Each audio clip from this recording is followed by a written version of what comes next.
მოგესალმებით. მე გახლავართ თამარ ლომიძე. ეს კი გადაცემა რუსთავზე და რუსთაველებზე ყველაფერზე გულახდილად. ადამიანები, რომლებიც ამინდს ქმნიან რუსთავში, რომლებმაც თავისი კვალი დატოვეს რუსთავში. პროფესიონალები ჩვენს ქალაქში. მინდა წარმოგიდგინოთ გადაცემის დღევანდელი სტუმარი, არაჩვეულებრივი ქალბატონი, პროფესიონალი ჟურნალისტი, ქალბატონი ლია მარტაშვილი. მოგესალმებით ქალბატონო ლია, ძალიან დიდი მადლობა რომ მობრძანდით დღეს სტუდიაში სტუმრად. უღრმეს მადლობას მოგახსენებ სტუდიაში წვევისათვის, თქვენს რუსთაველებსაც, რომელთაც ჩემთან შეხვედრა ისურვეს. დიდი მადლობა ყურადღებისათვის. ქალბატონო ლია, მინდა გულწრფელად გითხრათ, რომ ძალიან ვღელავ. მე რა თქმა უნდა ვერ ვუწოდებ ჩემ თავს ჟურნალისტს, მე უბრალოდ მცდელობა მაქვს ამისკენ და ასეთი პროფესიონალის გვერდით ცოტა მიჭირს დღეს, მაგრამ შევეცდები რომ თავი გავართვა. არა უჭირს, მინდა წაგაქცევთ რომ თქვენს გადაცემებს რაც უყურებ, მე მრჩება შტაბეშტილება რომ თქვენ პროფესიონალიზმი უკვე საკმაოდ გაგაჩნიათ და ვნახოთ დღეს რა გამოგვივა. კარგით, დიდი მადლობა. ქალბატონო ლია, თქვენ რა თქმა უნდა რუსთაველებისთვის უცხო ქალბატონი არ ბრძანდებით, ყველა გიცნობთ ჩვენ ქალაქში, მაგრამ ვინაიდან ჩვენ გადაცემას უყურებენ არა მხოლოდ რუსთაველები, გავეცნოთ თუ შეიძლება ამ ადამიანებს. სიამოვნებით. წარმოშობით კახელი ვარ. სიღნაღის რაიონის სოფელ ქვემო-მაჩხანში დავიბადე. და ამ ჩემს ქვემო-მაჩხანს რო ვახსენებ, უსათუოდ დაურთავ ხოლმე იმ ძალიან მნიშვნელოვანი ინფორმაციას, რომ მე ვარ ძალიან ცნობილი ქართველი კაცის, იტალიის ეროვნული გმირის ფორე მოსულიშვილის სოფლიდან. ეს ჩემთვის ბევრს ნიშნავს. ალბათ მთლიანად კახელებისთვისაც.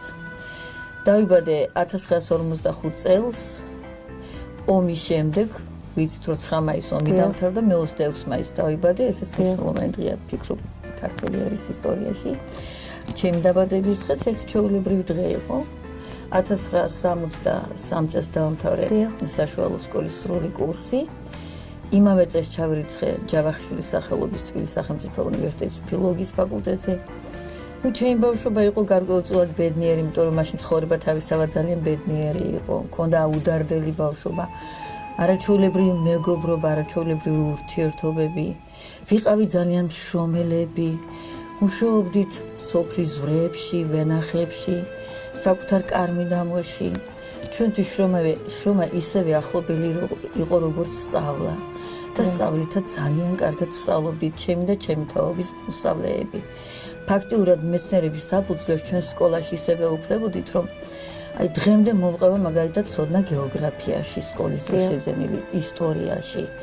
და სულ ვეჯიბრებოდით ერთმანეთს არა შურით, რაღაცა ქვენაგრძნობებით, არამედ სიყვარულითა და პიროვნებისაკენ სწრაფით. ჩემს ბავშვობას ბევრი რამ დაამახსოვრდა და ადამიანი როდესაც ასაკში შედის, ამ ბავშვობის გახსენებებით უფრო ხშირად და ხშირად სულდმულობს და უხმობს ამ გახსენებებს და მე უნდა ვთქვა, რომ ბედნიერი კარგი ბავშვობა მქონდა. კი ბატონო. გავხდი სტუდენტი, 1963 წელსვე გავხდი მე სტუდენტი. და უნივერსიტეტის წლები იყო ჩემთვის დაუვიწყარი წლები. რუსთავში ცხოვრობ 69 წლიდან, ვიცნობ რუსთაველებს, უნდა ვთქვა, რომ ძალიან კარგად და ვფიქრობ, რომ ისინიც კარგად მიცნობენ, მაგრამ ალბათ დღეს კიდე რაღაცა დაემატება ჩემს პორტრეტს, რაღაც შტრიხები. კი ბატონო. და დიდი მადლობა კიდევ ერთხელ რომ მომიწვიეთ სტუდიაში. კარგით, ძალიან სასიამოვნო. ქალბატონო ლია, თქვენ 13 წლის ასაკში მოკიდეთ პირველად კალამს ხელი, პირველად დაიწერა, ასე ვთქვათ, პირველი სტატია და ამის შემდეგ უკვე გაიარეთ ის ურთულესი გზა ჟურნალისტიკისა, რამაც დღემდე მოგიყვანათ. უნდა დიდი მადლობა გადაგიხადოთ, ჩვენს წინა საუბარში, ეგრეთ წოდებული მოთელვითი საუბარი რო ქვია, თქვენ ძალიან მნიშვნელოვანი მომენტი დაიმახსოვრე და მათ შორის ის, რომ მე სწორედად 13 წლისამ მოვკიდე კალამს ხელი და ჩემი პირველი პუბლიკაცია 13 წლისამ გამოაქვეყნე ჩემს რაიონულ გაზეთში, რომელსაც მაშინ სახელად დღეს ალბათ უკვე სასაცილოდ ჟღერს კოლმეურნე ერქვა.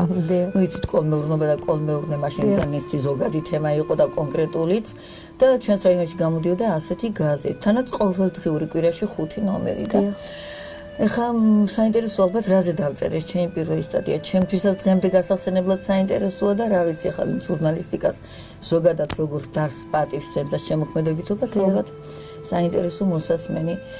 მოკლედ ბებია გვყავდა მორწმუნე და ბებიამ ერთ დღეს წაგვიყვანა, მე ვშდე თუ მერვე კლასში ვიყავით, მეზობელ სოფელში ანაგაში მთავარანგელოზის ეკლესიის მოსანახულებლად, მოსალოცად და ჩვენ წავედით შარაგზით, იქიდან უკან დავბრუნდით ისევ სოფელში, თიდან ჩამომავალი ბილიკები და მე დავინახე პირველად სწორედ იმ ასაკში დაცარიელებული სოფლები, მიტოვებული სახლები, სათხაც მიყრილი ბავშვის სათამაშოები, ქალების ფეხსაცმელები, ანუ აი სახლები ტიროდა ჩემთან და ეს იყო ჩემი სულისათვის ძალიან რაღაცა აი ძალიან შემძრა მიახალახაობამ და იქიდან ჩამოსულმა ვიგზენო რაღაც მაწუხე და რაღაც ტკივილი გამომყვა და არ ვიცი ღვთისნება იყო თუ რამე დავწერე ფიქრობ იმ პერიოდისათვის იმ ასაკისათვის არაჩვეულებრივი კარგი ჩანახატი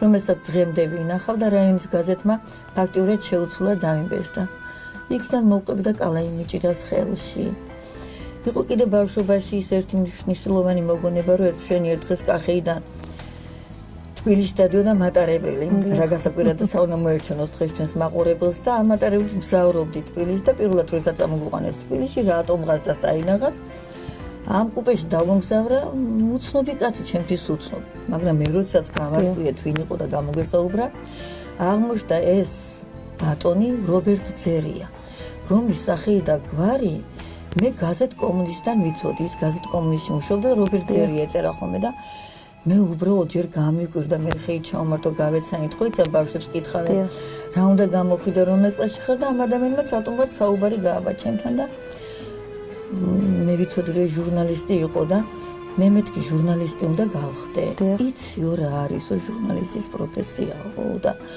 ხრები ავიჩე ჩემ მეთქი გაზეთში აქვეყნებენ ჟურნალში აქვეყნებენ იმ დროისათვის რაც ოდნაც გამასდა ჟურნალისტიკას და ეხლა სასაცილოდ მეჩვენება ყველაფერი რა მარტივად ვიცოდი მაშინ ეს დარგი რა მარტივად მესმოდა ყველაფერი და მას მერე რამოდენი რამის შესწავლა დამჭირდა მომიბრუნდა და მითხრა ჩემო ძვირფასო ჩემო გოგო ჟურნალისტის პროფესია ეს არის წერეშალის დაუსრულებელი წერეშალის პროფესია მანამ სანამ არ მიხვდები რომ შენ ისე წერ როდესაც შენ ნაწერი მოსწონს შენს მკითხველს და შენს მაყურებელს მოვდივარ და სულ შლი და სულ წერ სანამ სრულ კონდიციამდე არ მივიყვან ნაწერს და მე არ ვიცი როგორ მოგეჩვენებათ მე ახლა ნამდვილად პათეტიკურად არ ვლაპარაკო პათეტიკურ ნოტაზე არ ვარ ჩართული არავითარი ამაღლებულობა უბრალოდ მე ვისაც სერიოზულ თემას ვეჭიდები აი როგორც ეკლესიაში შევდივარ და ვიწერ პირჩვალს ისე ვიწყებ მე წერას კალამს ხეს კიდე პირჩვალს გადავიწერ და უნდა დავიწყო სერიოზული თემა დღემდე რწმენით მოვდივარ მე ჩემს პროფესიონალს და ჩემს დარგში ძალიან კარგი მადლობა რომ შეკითხვა მომეცით ქალბატონო ლია თქვენ ბრძანდებით ისეთი მეტრების მოწაფე როგორებიც იყვნენ აკაკი შანიძე, სიმონ აუხჩიშვილი, ალექსანდრე ბარამიძე, დავით ლორდქიფანიძე, გრივერ ფარულავა, ოთარ ურიდია. რას ნიშნავს ეს თქვენთვის? თქვენ არაჩვეულებრივი სახელები დამისახელეთ იმ მეცნიერებისა, რომლებიც მე უნივერსიტეტში მიკითხავდნენ ლექციებს და უნდა გითხრათ, რომ უნივერსიტეტი დღემდე ჩემთვის ეს არის დაუვიწყარი 5 წელი. და მაშინდელი უნივერსიტეტი სამწუხაროდ ბევრად განსხვავდება დღევანდელი უნივერსიტეტისგან და მე მიამაყება რომ მოვდივარ ჩემი უნივერსიტეტიდან რომელსაც წელს თავის დაარსებიდან 100 წელი უსრულდება. მიხარია რომ არსებობს ისევ ჯავახიშვილის სახელობის უნივერსიტეტი და მას პატივს სცემენ როგორც ტაძარს განათლების განსაკუთრებულ ტაძარს. რომ უნივერსიტეტი არის ქართული რომ უნივერსიტეტი არის ქართული განათლების ნამდვილი ღირსეული ობიექტი. უნივერსიტეტის 5 წლის განმავლობაში მე მიმაჩნია რომ მივიღეთ ცოდნა ისეთი უჩვეულო და საინტერესო მეცნიერებისაგან, უпростоრედ მეცნიერების ფუძემდებლებისაგან.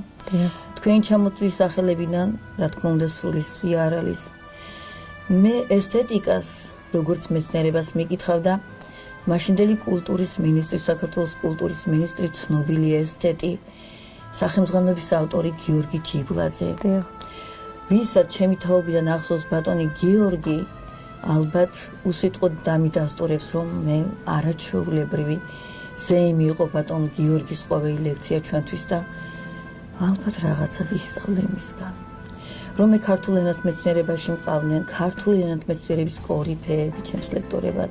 ბატონი აკაკი შაინძე, ენათმეცნიერების ფუძემდებელი, ბატონი ვარლამ თოფურია სახელმძღვანელოების ავტორი. ბატონ ვარლამისგან მე ნაჩუქარი მაქვს მისი ავტოგრაფით წიგნი, რომელსაც მე უცრემლოდ ვერ ვშლი და ბატონი ვარლამის ფოტო დღემდე მიდევს თაროზე, როგორც ჩემი ოჯახის ახლობელი წევრის. ამ ფოტოს შეხედვა ჩემთვის არის რაღაც სახელმძღვანელო, რაღაც ზნეობრივი სიღრმე, რაღაც კრიტერიუმი, რომ ის მე მუდამ მოძღვრავს. ლაპარაკი იმაზე, რომ ლექციას მიკითხავდა ქალბატონი ზექალა შანიძე, სიმონ ყაუხჩიშვილი ანტიკური ლიტერატურის ისტორიას, რომელერთი ჩამოვთვალო. მე დღემდე მოდივარ და ერთადერთი რამაც არ მიღალატა და ვინც არ მიღალატა ცხოვრებაში. ეს არის ჩემი უნივერსიტეტი და ჩემი დიპლომი, რომელთაც დიახაც ნამდვილად ვამაყობ. ბედნიერი ბრძანდების ნამდვილად. დღემდე უნივერსიტეტში წელიწადში ერთხელ ან ორჯერ შევდივარ, ჩემი შვილიშვილებიც მიმყავს. ვაჩვენებ უნივერსიტეტის ეზოს, იქ სადაც დგას ქართველი ასეთი მეცნიერების ძეგლები და მე ვეუბნები ისინი ვინ არიან, რომ ჩემმა შვილიშვილებმაც იცოდნენ, რას ნიშნავს სახელმწიფო უნივერსიტეტი და ქართული მეცნიერება ზოგადად. რა ვიცი, კი ბატონო, გასაგებია. ქალბატონო ლია, ჟურნალისტი ეს ხომ მედიატორია საზოგადოებასა და ხელისუფლებას შორის. რა არის ის ძირითადი სამი ნიშანი, რომელიც ნამდვილ ჟურნალისტს უნდა ჰქონდეს?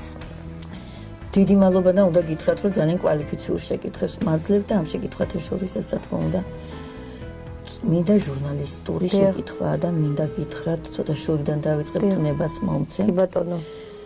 რომ დღეს მსოფლიოს 5-ვე კონტინენტზე 32 ჟურნალისტური ასოციაციაა ქალბატონო თამულა და რამდენი ჟურნალისტი ეყოლება 5-ვე კონტინენტს თავად წარმოიდგინეთ. და რომ ეს ჟურნალისტები მსოფლიოს 5-ვე კონტინენტზე მას შემდეგ განსაკუთრებით რაც 90-იანი წლებიდან დრამატული მოვლენები მსოფლიოს პოლიტიკურ რუკაზე ძალიან გართულდა. შეიცვალა სახელმწიფოთა ურთიერთობები, ეს ურთიერთობები დაიძაბა, მათ შორის ამიერკავკასიაში, მათ შორის საქართველოშიც. მსოფლიო ჟურნალისტების წინაშე ლაპარაკია თავისუფალი ჟურნალისტების წინაშე უფრო ხაზგასმულად გამოიკეთა, რომ ჟურნალისტი უნდა იყოს დამოუკიდებელი, თავისუფალი და ძალიან ობიექტური. და რომ მსოფლიოს წამყვანი თავისუფალი ჟურნალისტები მიიჩნევა, რომ ყველა ერის ისტორიაში ასეთი ჟურნალისტები თავად ქმნიან კლიმატს და კლიმატს პოლიტიკაში. რომ სწორედ მედია ის საფუძველი, რომელიც გარკვეულწილად ხელს უწყობს ერებისა და ქვეყნების ბედნიერებას, იმ თვალსაზრისით, რომ თუ მედია, ჟურნალისტი ზოგადად ერთი კონკრეტული ჟურნალისტი იქნება თავისუფალი, დამოუკიდებელი, ობიექტური და ვიცით, რომ ჩვენ დღეს მედია ერთ-ერთი წამყვანი დარგია, ასეთ შემთხვევაში მე ხა შორიდან ეს პასუხი იმიტომ დავიწყე, რომ უნდა ხმამაღლა გითხრათ, რომ დღეს ფაქტიურად მედია საშუალებები ჩვენს ცნობიერებას გარკვეულწილად განსაზღვრავენ, ავსებენ, ჩვენ შემეცნებას რაღაცას მატებენ და ამ ჟურნალისტიკაში დიახაც სწორედაც რეპორტიორით იწყება ყველაფერი. რა არის რეპორტიორისაც დამახასიათებელი თვისება? ეს თემა იმდენად რთულია და ძალიან საინტერესო და ღრმა და ტევადი, რომ ჩვენ ერთ საგადაცემულ ფორმატში ვერ ჩავდეთ, მაგრამ მე მოკლედ გეტყვით. რომ კარგი რეპორტიორისათვის, კარგი ჟურნალისტისათვის ბეჭდით თუ ზეპირ მედიაში, ტელევიზიაში თუ ბეჭდით მედიაში, პირველი დამახასიათებელი ნიშანი ეს არის ხასიათი. ხასიათი და მისი პრინციპულობა. მეორე, ცოდნა და ინტელექტი. ხოლო მესამე, მას არის მომზადებისას ცალკეული ფაქტების იმგვარად დალაგება, რომ მაყურებელსა თუ მკითხველს შეექმნა შთაბეჭდილება მოცემულ ჟურნალისტსა და მოცემულ მასალაზე. და ყველაზე მთავარი, სტილი ჟურნალისტისა. ანუ ხელწერა ჟურნალისტისა, რითაც ის განირჩევა ყველა სხვა დანარჩენისაგან. და რა გაქმნის სტილს, მოცემული ჟურნალისტის სტილს, ბეჭდით მედიაში და სატელევიზიო მედიაში რა ქმნის? პირველ რიგში ცოდნას პლუს პროფესიონალიზმი, ზოგად ცოდნას პლუს პროფესიონალიზმი და მეორე და მნიშვნელოვანი ენის სიყვარული და გრამატიკის უზადო ცოდნა. აი ეს ნიშნები რეპორტიორისათვის პირველადი ნიშნებია. ხოლო ზოგადად ჟურნალისტიკა ის დარგია, რომელსაც ევროპის უმაღლეს სასწავლებლებში და ამერიკაში 6, 7 და 8 წელი ასწავლიან და მთელი ცხოვრება ზოგადად შეიძლება ჟურნალისტიკა ისწავლო და დაუსრულებლად ისწავლო. ეს არის უდიდესი თეორიული ცოდნას პლუს პრაქტიკული გამოცდილება. დღეს ჟურნალისტები მსოფლიოში იმაზეც დაობენ და ფიქრობენ, რომ რომელი უკეთესია პროფესიონალი, მაღალ პროფესიონალი რეპორტიორი ყავდეს, რომელიც გადასარევად წერს, გადასარევად ამზადებს სატელევიზიო გადაცემას, მაგრამ რომელიმე დარგში პროფესიონალიზმი არ აქვს, მას არ შეუძლია მედიცინაში რომელიმე თემა გააშუქოს ნორმალურად, რომელიც ჯობია ავიყვანოთ დაუშვათ ისეთ მნიშვნელოვან გაზეთში, როგორც დაუშვათ ნიუ-იორკ ტაიმსია, კარგი მედიკოსი, რომელსაც რეპორტიორობა არ ემარჯვება და შესაძლებელია ისწავლოს, თუ ავიყვანოთ კარგი მედიკოსი, რომელიც რეპორტიორობას რამენაირად ისწავლის. ავიყვანოთ კარგი რეპორტიორი, რომელიც მედიკოსობას ისწავლის.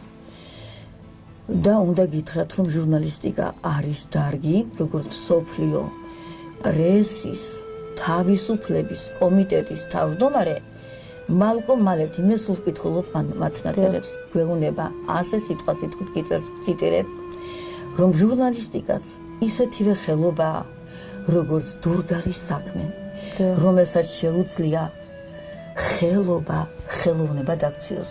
ხვდებით ალბათ, შემოქმედებითობაზეა ლაპარაკი. შემოქმედებითობისა და პოტენციური შემოქმედებით ინჯის გარეშე ჟურნალისტი იგივეა, როგორც ნაცარი. და სხვა არაფერი. ბატონო, გასაგებია. არ ვიცი გავეცდით არა პასუხი და თქვენი შეკითხვის მეორე მხარე მედიატორია მთავრობასა და ადამიანებს საზოგადოების და მსმენელს და მაყურებელს შორის. დიახაც მედიატორია, შუამავალია.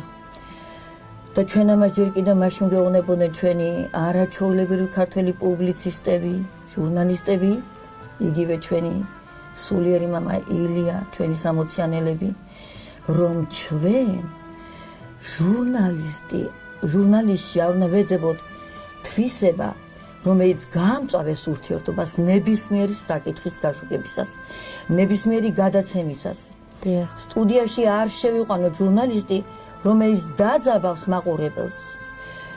და ვიცი, ჩვენ შემთხვევები, როდესაც ჟურნალისტები ფაქტიურად ასეთი სკანდალების წინა პლანზე არიან და მე სულ მაუცებს. ნებისმიერი სკანდალური სიტუაციის დროს ჟურნალისტი უნდა იყოს შუამავალი, რომელიც ზოლს გაავლებს, მშვენიერ ზოლს მაყურებელს და მთავრობას შორის. მთავრობასაც ეტყვის სათქმეს, როგორც საჭიროა და საზოგადოებასაც ეტყვის სათქმეს, მაგრამ ერთმანეთს არ წაკიდებს და მე უბრალოდ პირადად ასე მესმის ჩემი დარგი და ჩემი პროფესიონალიზმი. უნდა გითხრათ, რომ მე არასოდეს არ ტოვებ უყურადღებოთ იმას, რაც ჩემს საზოგადოებას, ერთად ჩემს რუსთაველებს აწუხებს და იციან ჩემმა რუსთაველებმა, რომ მე არ ვეირდები კრიტიკულ მასალებსაც, მაგრამ კრიტიკა სხვა რამეა და კრიტიკომანია სხვა რამე. აი ეს ხვარი უნდა იცოდეს ჟურნალისტმა. თუ ზოგჯერ ვაჭარბებ, უნდა ბოდიში მოუხადო ჩემს იმ რესპონდენტებს, რომლებიც მე ზომაზე მეტად გავაკრიტიკე. კი ბატონო, გასაგებია. ყველა შემთხვევაში ასე უნდა იყოს. ჟურნალისტს უნდა მუდამ ესმოდეს, რომ ის შუამავალია, კეთილი შუამავალი. გასაგებია. ქალბატონოლია, ჟურნალისტი მასალას ამზადებს. ვისე უნდა იყოს გათვლილი ეს მასალა? იმდენად კვალიფიციურ შეკითხვის მაძლევთ, რომ გაოცებული ვარ. გინდა გითხრათ, რომ არ არსებობს ცუდი, კარგი და საშუალო დონის მკითხველი. არც მაყურებელი. აბა ეხლა წარმოვიდგინოთ ასეთი რამე, ჩემო ძვირფასო უმცროსო კოლეგა. ჩვენსაც შევდივართ ბიბლიოთეკაში და ვიღებთ წიგნს დაუშვათ ჩემთვის საყვარელი ავტორის წიგნს. იმ ავტორმა რომ დაგვიწერა რაღაც რომანი, იმან გაითვალა ერთ რომელიმე გემოვნებიან მკითხველზე? თუ ზოგადად გაითვალა, სადაც ძალიან კარგიც არის, ცუდიც არის, საშუალო დონის მკითხველიც არის.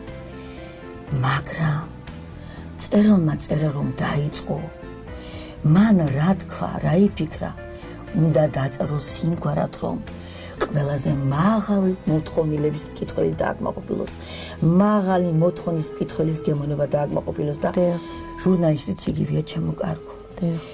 პატარა მასალას ავწერთ, პატარა ქალაქის გაზეთისაც ავწერთ მასალას, ინფორმაციას, თუ დიდი ქალაქის დიდ გაზეთში უმუშაობდა იქ ავწერთ მასალას, თუ საერთაშორისო დონის რაღაცა მედია საშუალებაში გამქვეყნებელ მასალას ავწერთ, ჩვენ უსათუოდ უნდა გავითვალოთ ჩვენი მასალა ყველაზე მაღალი გემოვნების მკითხველსა, ყველაზე მაღალი გემოვნების მაყურებელსა.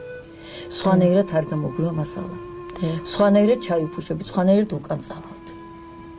და წერან ხომ გითხარით, როდესაც სერიოზულ თემას ვკიდებ ხელს, მე ჩემს წინ ვიყენებ ჩემს მკითხველს, რომელმაც რუსთავში დავუშვათ მეტალურგიის დარგი 1000-ჯერ უკეთესად იცის ჩემზე და მე კვალიფიცირდა ჩავიდე სიღრმეში, წერ დავუშვათ ქიმიკოსის მშენებელზე, მე უნდა გავითავისო ეს დარგი, ჩავიდე, წავიკითხო, ენციკლოპედიას გადავხედო, ინტერნეტში მოვიძიო მასალა, შევხვდი ამ საქმეში ძალიან მაღალ პროფესიონალ ადამიანებს, ასე შემდეგ და ასე შემდეგ.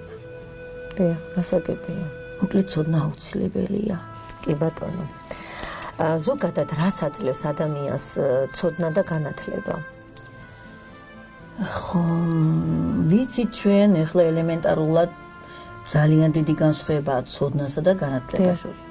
ცოდნა ეს არის ზოგადი ცოდნა, რაც ჩვენ მოყვება ჩვენი ბავშვობიდან დღემდე სამყაროს ადამიანების კონკრეტული რაღაცების შესახებ, მაგრამ განათლება არის ის, რაც ჩვენ აირჩიეს შესაძლო პროფესიად.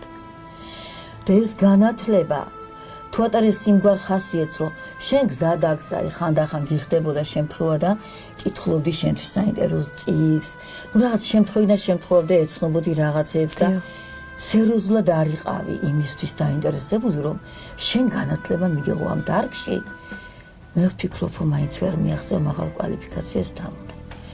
განათლების მიღება მოცემულ დარგში, იქნება ჟურნალისტიკა იყოს, არ აქვს მნიშვნელობა ჟურნალისტიკა თუ დავუშვათ პედაგოგიკა. არ აქვს მნიშვნელობა ეს მედიცინა და მეთანხმებით მედიკოსი ბრძანდებით. ეს არის მუდმივი ძიება. მუდმივი ძიება და მუდმივი დაკვირვება ცხოვრებაზე კონკრეტულად უკვე ჟურნალისტისათვის. ნებისმიერი გასვლა, ადიხარ სამარშრუტო მანქანაში, შდები მატარებელში, მიდიხარ აჭარაში, მიემგზავრები სადღაც, ხვდები საბავშვო ბაღის მასწავლებელს. მუდამ უნდა გქონდეს ჟურნალის პირობითად ზურგჩანთა. წარმოსახოს, რომ ზურგზე კიდია ჩანთა, სადაც აუცილებლად უნდა ჩაუძახოს ყოველ წუთში თავისთვის საინტერესო მოვლენა, ფაქტი. ჩააგდოს იქ და მას ჟურნალისტიკაში, ამერიკულ ჟურნალისტიკაში, ახლა ამერიკულ ხშირად კი უხმობ, მაგრამ ლაპარაკია, რომ ბევრი თეორიული ნაშრომი აქვს და იქ წერია, რომ ეს არის გარკვეულწილად ქართული თარგმანით შიოს მარანი. აი მუდმივად უნდა შეგეძლო შენ ამოღება ამ თემებისა და მე როდესაც პრობლემას ხედავ აი ამ თემაში, ეს შენ საზოგადოებას მიაწოდო და შენი მკითხველი დაინტერესო, აბა ის რას იტყვის, როგორ გამოგეხმაურება, როგორ აღგვამს შენს მიერ მოწოდებულ პრობლემას. და ჩვენ ხო ჟურნალისტები, ისე როგორც მედიკოსები, ყველაზე უდადის მუშაკი, ამ მუდმივი ძიებით მივახციოთ იმას, რომ ჩვენი მკითხველის გემოვნება გავზარდოთ. ეს რა არ ვიცი, რა დონის დიალოგადაც არ უნდა ჩამომართვა და რა გემოვნების ადამიანადაც არ უნდა მიმიჩნიოთ. აი ძალიან ყოფით მომენტს მოვიდან თამონა. ბაზარში რომ შევდივართ, ხო ვცდილობთ შევდივარ და ავარჩიოთ კარგი ვაშლი, ავარჩიოთ კარგი ბოსტნეული. თქვენ როგორ ფიქრობთ, მკითხველი და მაყურებელი არ არჩევს კარგ გადაცემას, არ არჩევს კარგ პუბლიკაციას.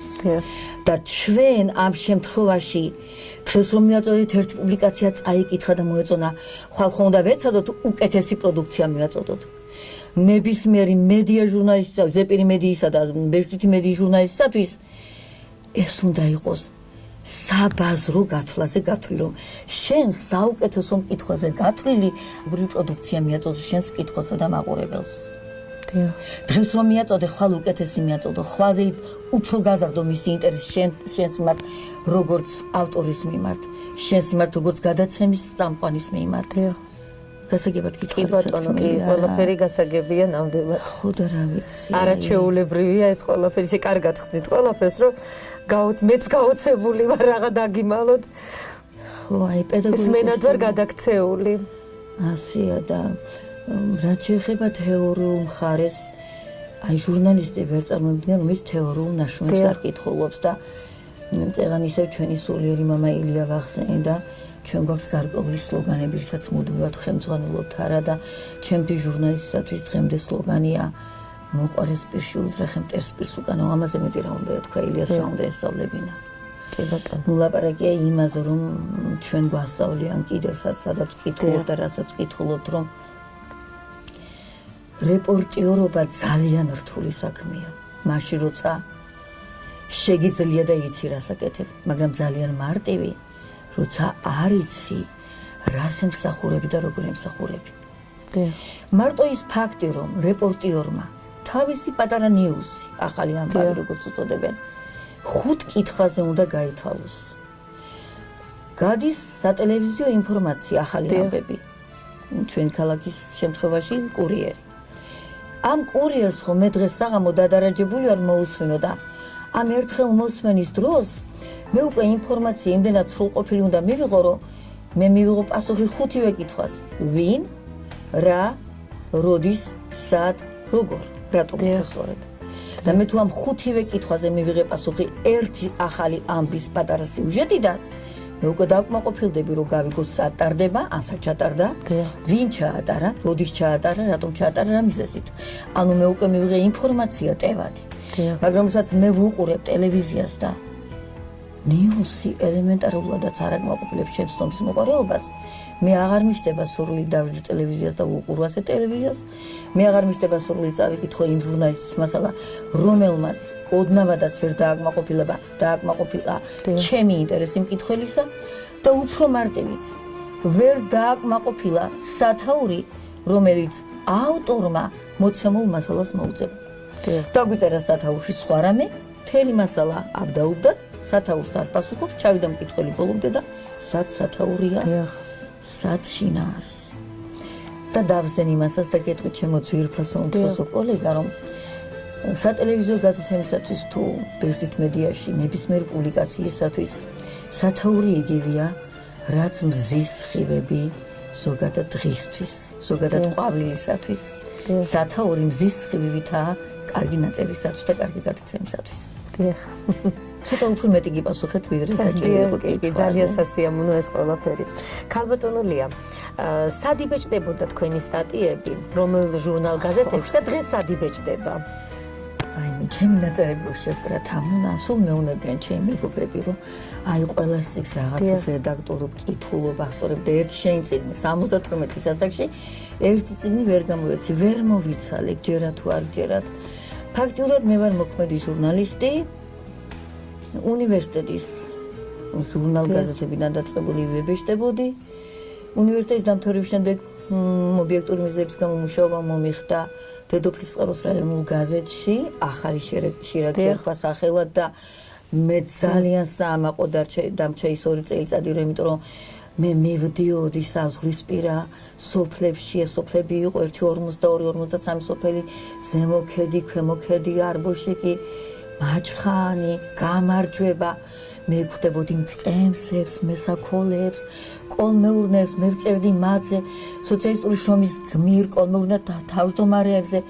ეს იყო იმდენად საინტერესო პერიოდი ჩემს ცხოვრებაში, რომელმაც მასალა არა მხოლოდ ჟურნალისტიკა, სიძნელების გადალახვა, ქონდა ერთი დანგრეული ეგრესტობლი კოლხოზნიკს ეძახდნენ და იმით დავდიოდი და მე მასალა ჩემს კოლეგებთან ურთიერთობა, მაშინ სულ ახალგაზრდა ვიყავი 23-24 წელსა და მერე ჩამოვედით რუსთავში და რუსთავში უკვე მუშაობდი ქიმიური ბოჭკოს მრავალტირაჟიან გაზეთში და უნდა გითხრათ, რომ 10 წელიწადი როდესაც მე 5000 კაციან მუშათა კოლექტივში ვიმუშავე, ეს იყო ჩემთვის ძალიან საინტერესო წლები.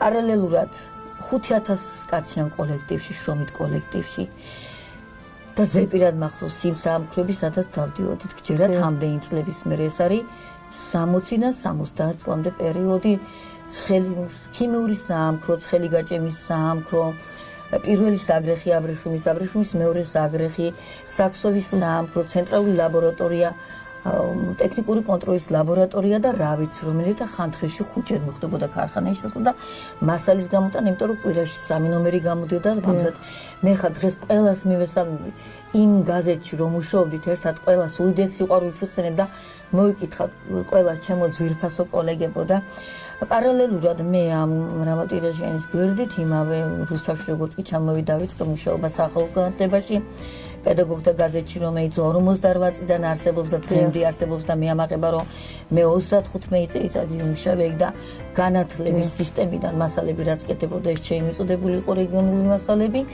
ამავე დროს მუშაობდი ქალაქის გაზეთში ქალაქის გაზეთით გამოდიოდა ძალიან ინტენსიურად მუდმივად ვიბეჭდებოდი და რა ვიცი ყველა გამოცემაში რომელიც გამოდიოდა საქართველოს ქალში, დროშაში, ახალგაზრდა კომუნისტის ყველა ნომერში ვიბეჭდებოდი.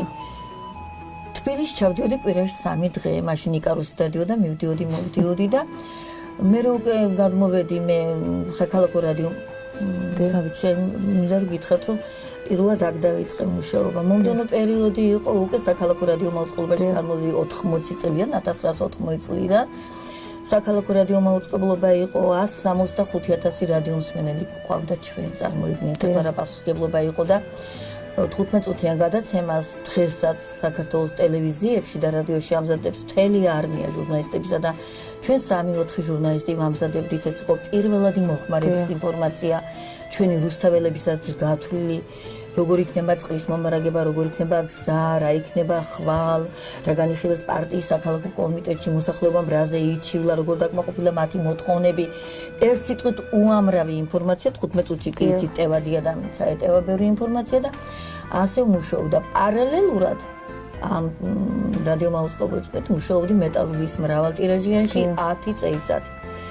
ეს პერიოდია ჩემო ძვირფასო ესაც მეტალურგიაში 11-12,000 ადამიანი მუშაობდა და მაშინ იყო რუსთავში აი რა ვიცი რამდენიმე ხომელება დუღდა ცხოვრება დილით მთელი არმია რომ მიემართებოდა 8 საათს ეს მეტალურგიის საათი რეკდა და ხალხი შედიოდა ეს იყო ზეიმი რუსთავი იყო მაშინ არ ვიცი რა ბედნიერი ქალაქი და მე მიხდებოდა სამართლო იცი თქვენ სამართლოს შენობაში მაშინ იყო ჩვენი რედაქცია და აგლო ფაბრიკაში ფეხი ჩავდიოდი რომ მასალა წამომიღო რომელ ერთი გითხრათ ყველა სამქროში ჩავდიოდი მრავალტირაჟიან გაზეთში 10 წელიწადი ვიმუშავე და იმ ხელაცოდნა შემძინა მეტალურგიამ და მეტალურგიის არაჩვეულებრივ ადამიანებთან მუშაობა რომ ჩვენს პიროვნულ ჩამოყალიბებაში ძალიან დიდი როლი ითამაშა ამ პერიოდში კი ბატონო ხო და პარალელურად კიდევ ვიყავი რა გასაკვირად მოგეჩვენოთ საქართველოს რადიო ტელევიზიის კორესპონდენტი, რასაც უმადლი ჩემს უჩვეულოდ კარგ კოლეგას, ჩემს დამსახურებულ კოლეგას, რუსთაველებისათვის ძალიან საყვარელ ადამიანს, მწერალსა და პუბლიცისტს ბატონ გივი ჯახუას, რომელიც რადიო ტელევიზიის კორესპონდენტი იყო და მეც მის გვერდით დამაკვალიანა და მე მუდმივად ჩამქონდა მრეწველობის განყოფილებაში მასალები რადიოში. ინფორმაციის განყოფილებაში, აქ ჩამოდიოდა დაუშვათ ცეკას მდივანი და სამართლოში, მეტალურგიის სამართლოში მართავდა თათბირს იმ პერიოდში საღამოთ უკვე უკანასკნელებში ჩვენი ინფორმაციები მიდიოდა და როგორ გითხრათ, ხან დღეში ორჯერ გვიხდებოდა თბილისში წასვლა თან უნდა ეს იყო ძალიან საინტერესო პერიოდი ჩემს პროფესიულ საქმიანობაში.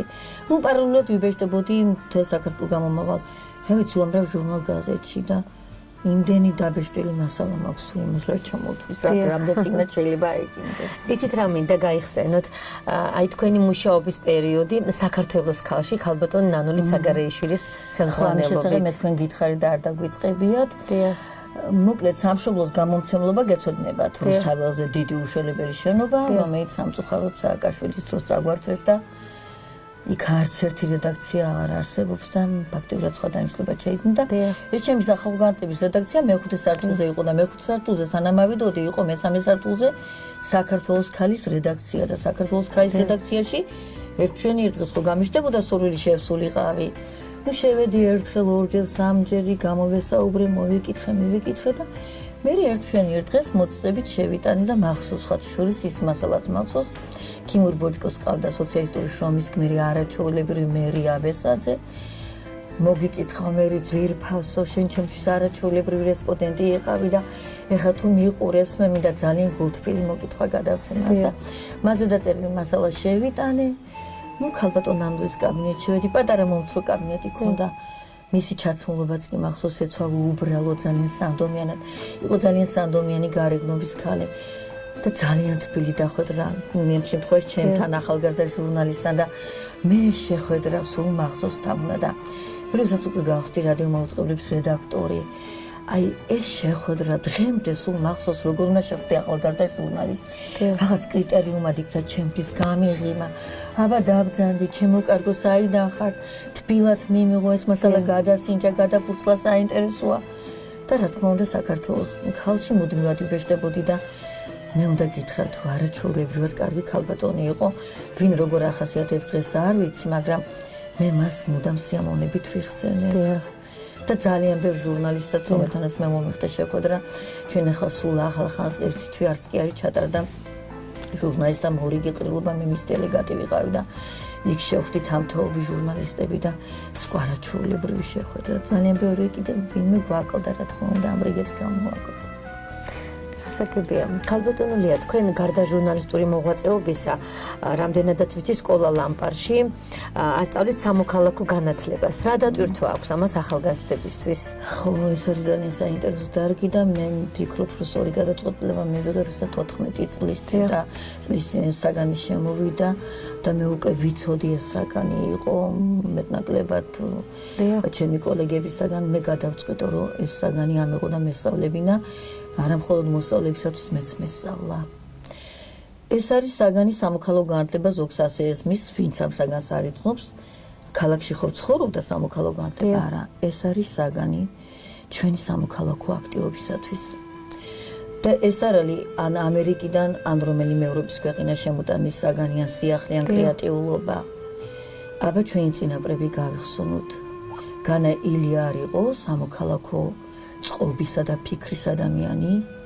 განა ჩვენი ქართველი წინაპრები არ იყვნენ სამოქალაქო ფიქრისა და აქტივობისათვის განწყობილნი და ჩვენ დღეს ამ საგნით ვასწავლით როგორ შეიძლება გახდე აქტიური მოქალაქე შენ საზოგადოებას რომ გამოადგე შენ სირგმლყოფ საზოგადოებას რომ გამოადგე შენს ქალაქს გამოადგე მისივე წინსვლისათვის მისივე კეთილდღეობისათვის ამ სახელმძღვანელოებში ძალიან საინტერესო გათვლილი სახელმძღვანელოებია არაჩვეულებრივი ავტორებისა ბევრი საინტერესო მასალაა და საერთაშორისო კანონმდებლობებით ადამიანის უფლებათა საყოველთაო დეკლარაცია ბავშვთა უფლებების კონვენცია იცით თქვენ რომ წლებში ეს საერთაშორისო დოკუმენტები მიღებული ვნებავთ აგერ აქ წამოვიღე მე და მინდა გააჩვენოთ რომ ესაც ყველა ჟურნალისტი უნდა იცნობდეს ჟურნალისტური ეთიკის ქარტია პრეამბულა ჩვენ ეს სამაგიდო დაგვაქვს რა თქმა უნდა ჟურნალისტთა საერთაშორისო პრინციპები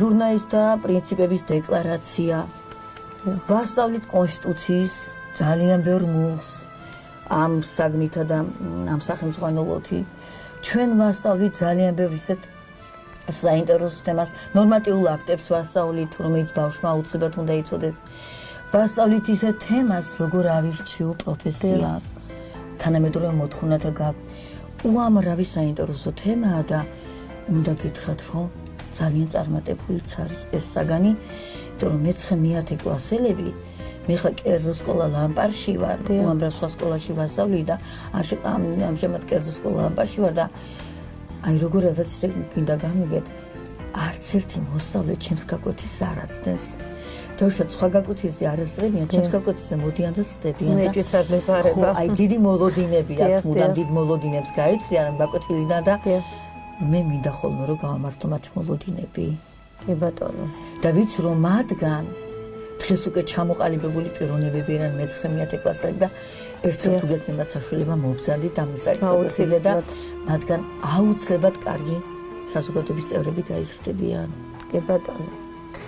ქალბატონო ლია, რაზე მოგითხროს თქვენი მოთხრობები და რატომ უნდა წავიკითხოთ ლია მარტაშვილის მოთხრობები?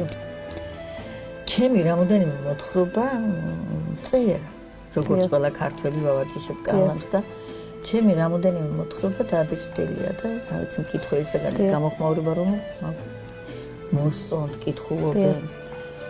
მოთხრობა ზოგადად პროზას ვერ შეეჯდება ადამიანი თუ რაღაც არ ტკივა და მეთანხმებით ვიცი თქვენ ძალიან კარგად წერთ და აი როცა ტკივილი გულწრფელად გადაგებს ქაღალდზე და ეს ტკივილი მარტო შენი კი არ არის საქვეყნოა ფიქრობ ინტერესებს მომკითხველი და ჩვენ დღეს რამდენი რამე გვტკივა იგივე მიტოებული სოფლები პრობლემებით სავსე საქართველო თუნდაც ჩვენი ქალაქი ამდენი უმშევარი მოქალაქით სავსე რამდენი რამეს ტკივა ჩვენს მოქალაქეებს დასაწერი და სათქმელი ძალიან ბევრი გვაქვს ჟურნალისტებსაც და პროზაიკოსებსაც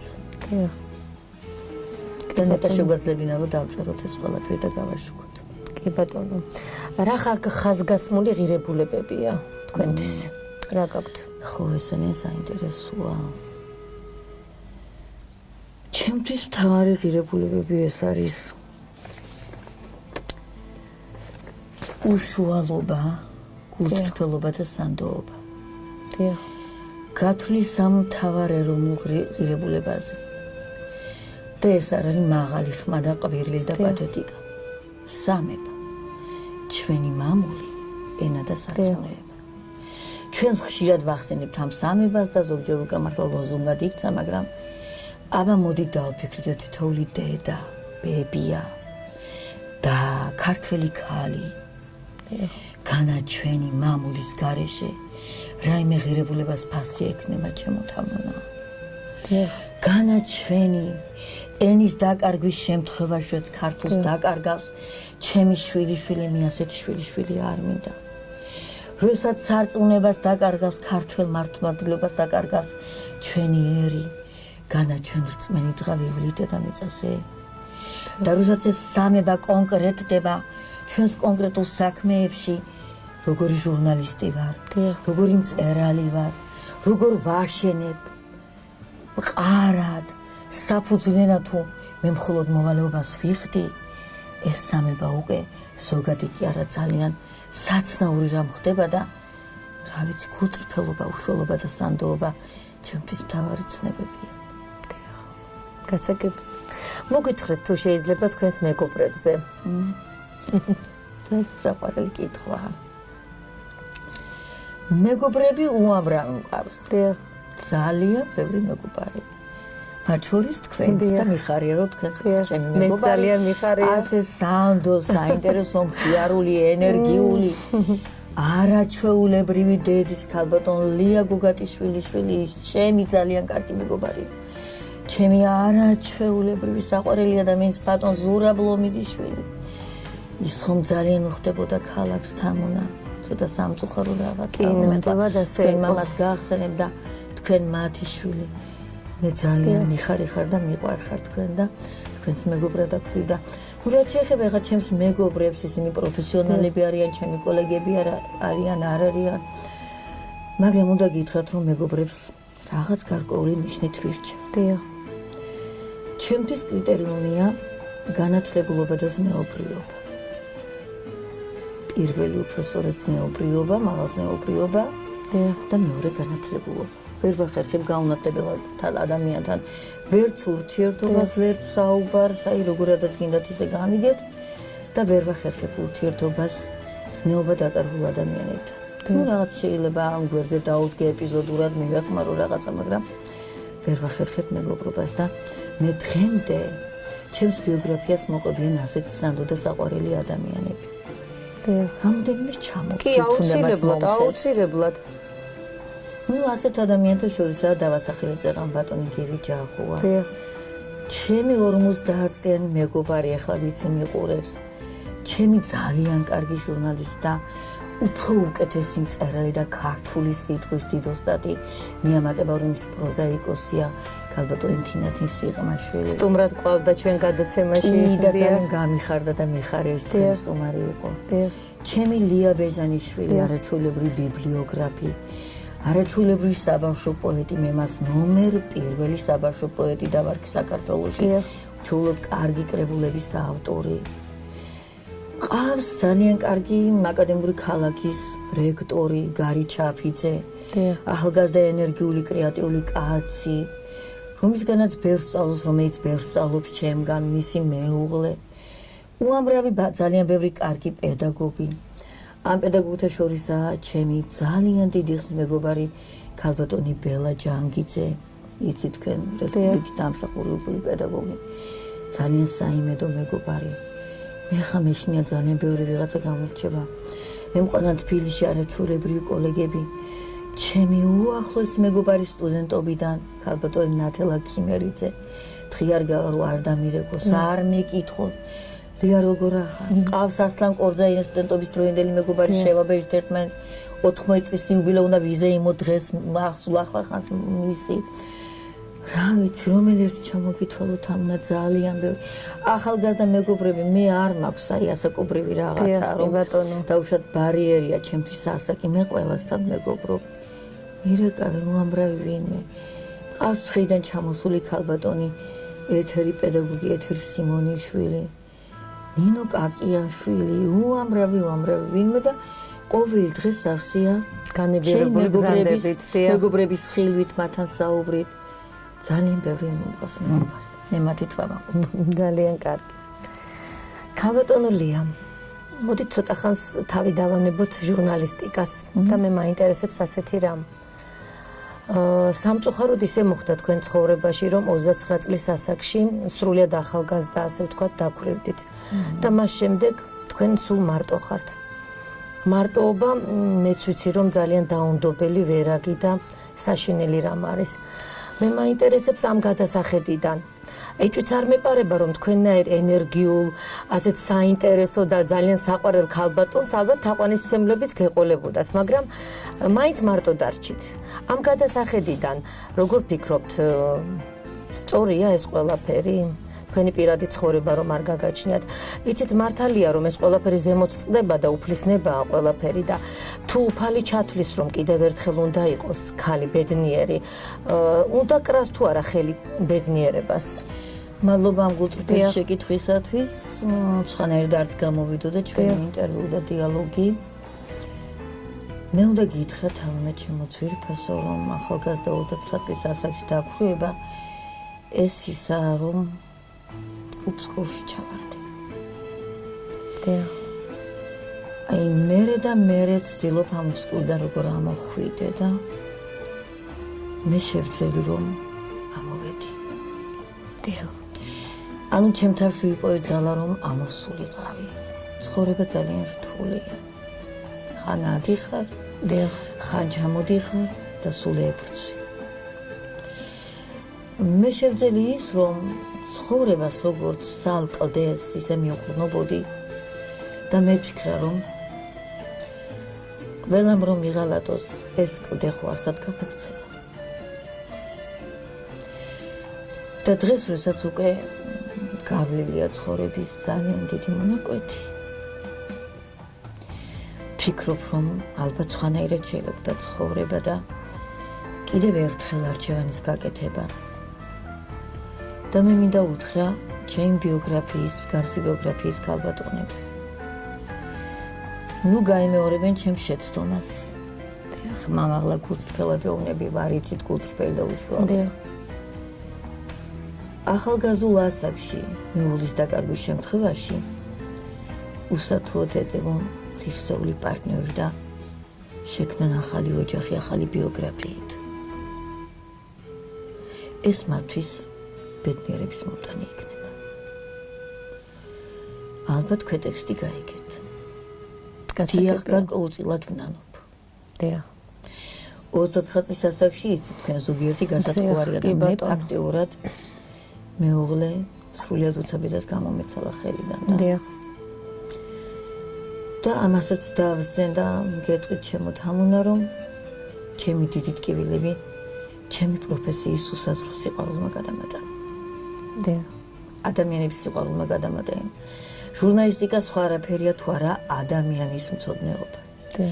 ადამიანის სულის ცოდნა.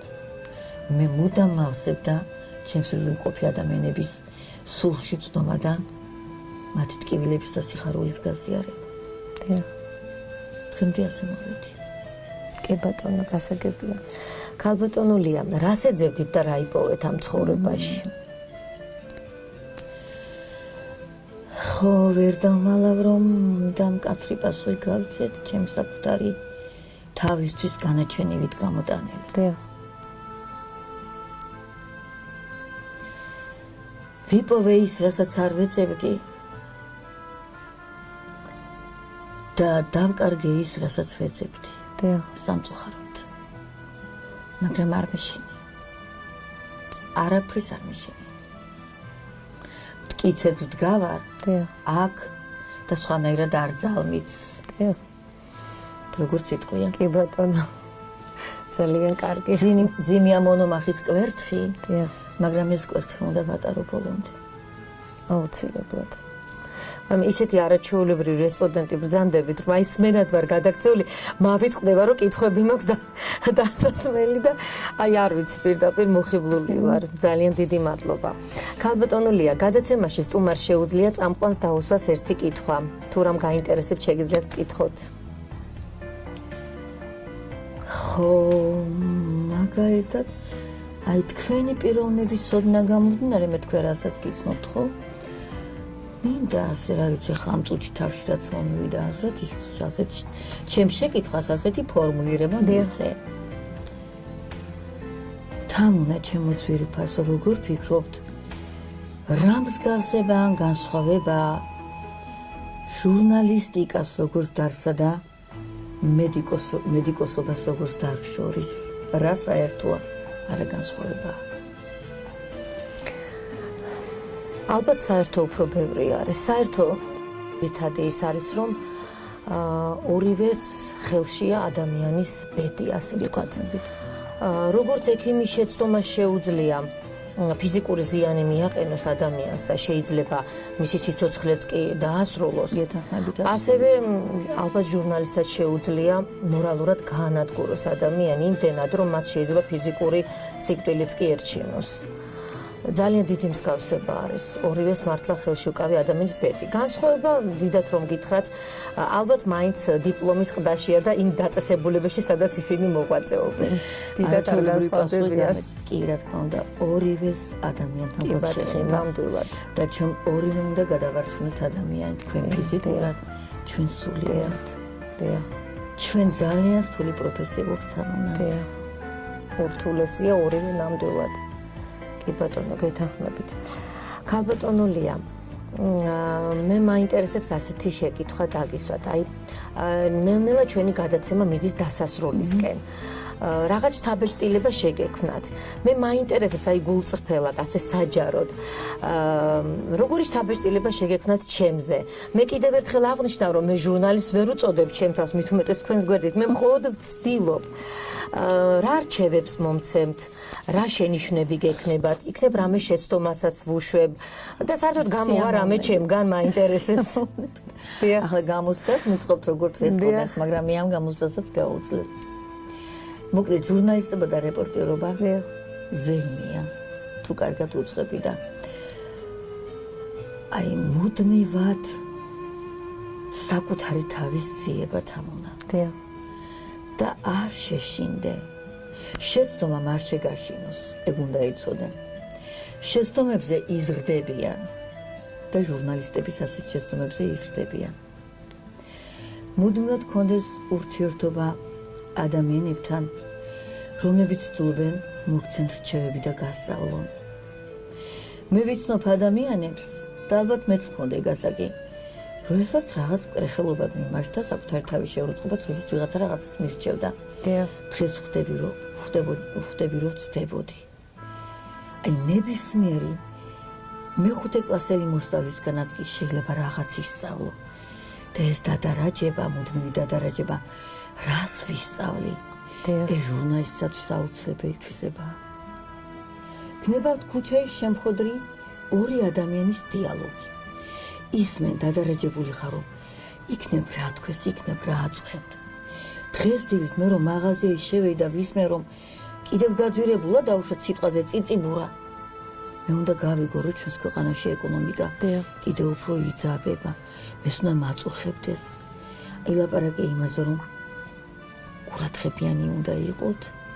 თქვენს სპეციალობაშიც უნდა უფრო ღრმად, იმიტომ რომ კარგ ჟურნალისტიკას და კარგ რეპორტიორობას კარგი მედიკოსები აუცილებლად სჭირდება და მე მიხარია რომ თქვენ აქ ტელევიზიაში მოხვედით კარგი მედიკოსის სახელი და თქვენი მედიკოსობა ბევრად გამოგადგება თქვენს აი ამ ჟურნალისტურ საქმიანობაში. და ეს უკვე სახეზეა.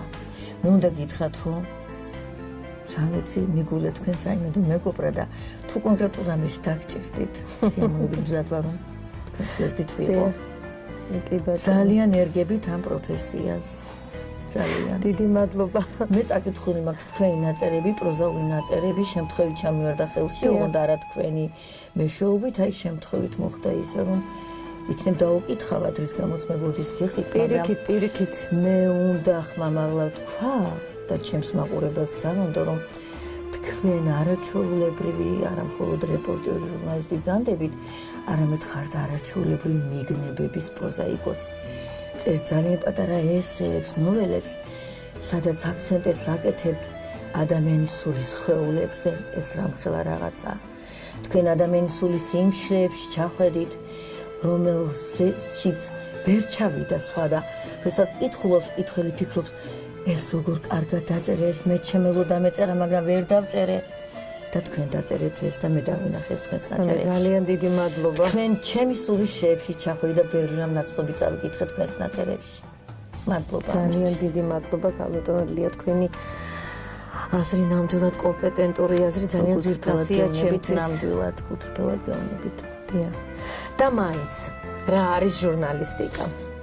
რა არის ჟურნალისტიკა? ჟურნალისტიკა არის ჩემთვის ხატოვნად გეტყვით. არა თეორიულად, რაღაც პუბლიცისტურად, ფაქტობრივად. ჩემთვის ჟურნალისტიკა არის ის, როდესაც ძალიან ცხელა იხრჩები და საიდანღაც გამაგრილებელი სიო დაუბერავს და შენ იქნებ რომ ჟანგბადი მიიღე.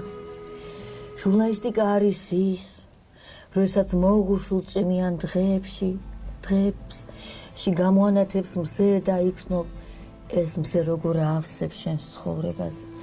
ჟურნალისტიკა ჩემთვის არის ის, როდესაც მე მივდივარ უსკულის პირასთან ადამიანს ხელს ვკიდებ და ვეუბნები, გეშინია, მე შენთან ვარ. აი ესაა ჟურნალისტიკა.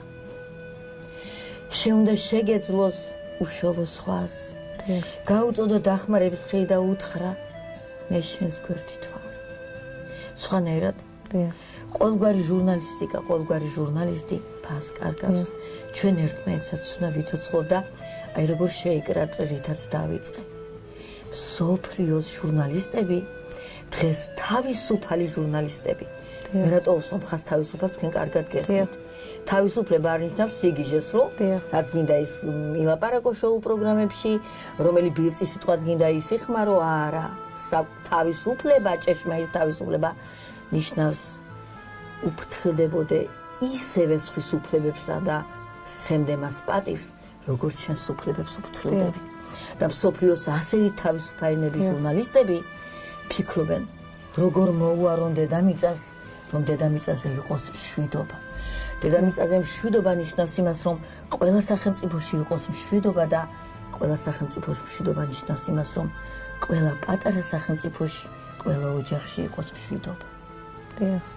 და ჩვენ ჟურნალისტები რკინის ქალამას უნდა ვიცმევდეთ, რომ ჩვენ ამ ძალიან კარგ საქმეს ვემსახურებოდით.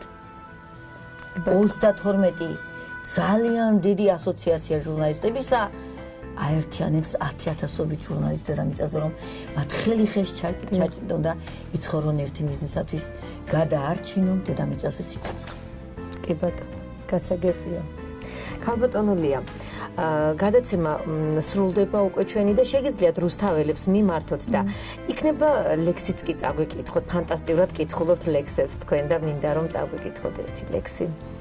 და დაიმშვიდობოთ რუსთაველებს. ხო, მე მომეც საშუალება, რომ რუსთავზე ბევრი ლექსი მაქვს, ბევრი რაღაც ნაწერი მაქვს, მაგრამ რა ვიცი, წავიკითხავ ერთი. კი, აუცილებლად, მე ძალიან მიყვარს და ვფიქრობ თქვენ სიამოვნებას მოგანიჭებთ ეს ჩემი საყვარელი პოეტის მანანა ჩიტიშვილის ლექსია და რა ვიცი, ხანდს სამკითხულობ ხოლმე როცა. რა თქმა უნდა საქართველოს.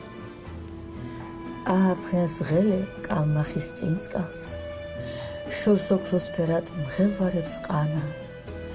რა რიგ ტკბილი ხარ მამულის მიწა, რა ტკბილი ხარ და რა მწარე თანაც. იცის კრა, ზეცის განიხვნა ბჭენი მთები და აყრილი ლომის ბოყრები. მე თუ ვიცოცხლე შენთვის, თუ მოვკვდი მხოლოდ მოვკვდები შენთვის. გადიმქუხარებს ტყეებზე მეხად ჟინმორეული ირმის ყვირილი, ჩემი სიმღერის მიზეზი შენ ხარ მიზეზი ჩემი ტირილის. დაილეწება ჩემი მზის კალო, ხვავს კრებ თითები გავაფიცალე.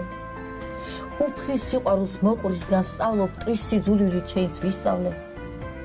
შენ სიყვარულზე არასდროს ვდაობ, სარკმელთან ჩუმად შრიალებს თუთა. რა მაღალი ხარ ქართულო ცაო და რა ძალიან ახლოს ხარ გულთან. მორე სიყვარულები გულში ვიკრავ ჩემს საყვარელ რუსთაველებს. ვისაც ბევრი თბილი სიტყვა მithქვამს ჩემი ნაწერით, ვიზეც დამიწერია, ვისაც მოუფერები ვარ, ვის გვერდსაც მიმუშავია, ვის გვერდსაც გამიტარებია 5-10-20 წლები. ვინც იყვნენ ჩემი საყვარელი ადამიანები და სამწუხაროდ დღეს გვერდით აღარიან მათ ოჯახებს ვეფერები. ყველას ვეფერები და ვესყვავლები იმათაც, ვინც გამიკრიტიკებია, ქალაქის პირველი პირდან მოყოლებული რიგითამდე. რა ვიცი, ყველა მიყვარ ჩემს რუსთავში. გასაგებ, დიდი მადლობა ქალბატონულია.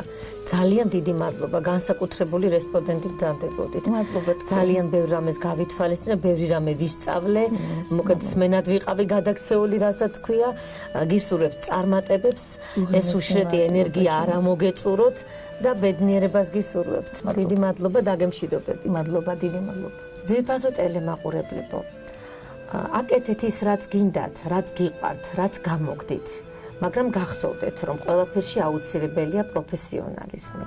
ვიყოთ გულახდილები, მომავალ შეხვედრამდე.